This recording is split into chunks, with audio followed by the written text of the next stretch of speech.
Mislim da najviše zapravo treba u toj cijeloj priči samopouzdanja objaviti nešto javno. S tim se ljudi najviše bore. Jer u principu, ja mislim da zapravo hrpa talenata zapravo umire u sramu.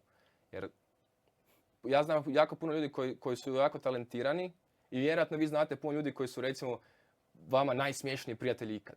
Da. I govoriš mi, daj Buraz, kreni snimat, ti da snimaš, ljudi bi umjeli od smijeha, imaju pregled, imaju pare, sve. Ali jednostavno nije ta osoba. Ja imam recimo konkretno jednog frenda za kojeg svi iz mojeg društva znamo, lik je urnebesan, fakat je smiješan. Ali ja sam baš bio s njim pričao i rekao sam mu, daj Buraz, kao kad ti kreneš snimat, realno, ili streamat ili nešto, mogu bi ti od tog easy živjeti. Znaš, pametan, ima dobre pančeve, ima dobar timing za humor, sve živo. Zna kad uvetiti. Ali nije taj... Kako ga gurnut preko granice da to napravi? Mislim da je teško.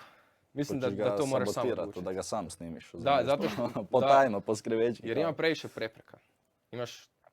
Imaš talent, ali onda imaš prepreke. Naučiti snimat, naučiti editat, staviti si raspored, odlučiti se šta ćeš snimat, pa se boriti s komentarima, negativnim, pozitivnim, pa jednostavno mislim da je... Da je to jednostavno, onda bi to svi koji misle o sebi da su duhoviti i zanimljivi radili. Recimo, ja mislim da bi takve osobe mogle funkcionirati da krenu s produkcijom. Da imaš svoju produkciju, imaš ili frenda, ili nekog da te snima, on kaže ja ću ti sve raditi, sam budu smiješan na kameri i to je to.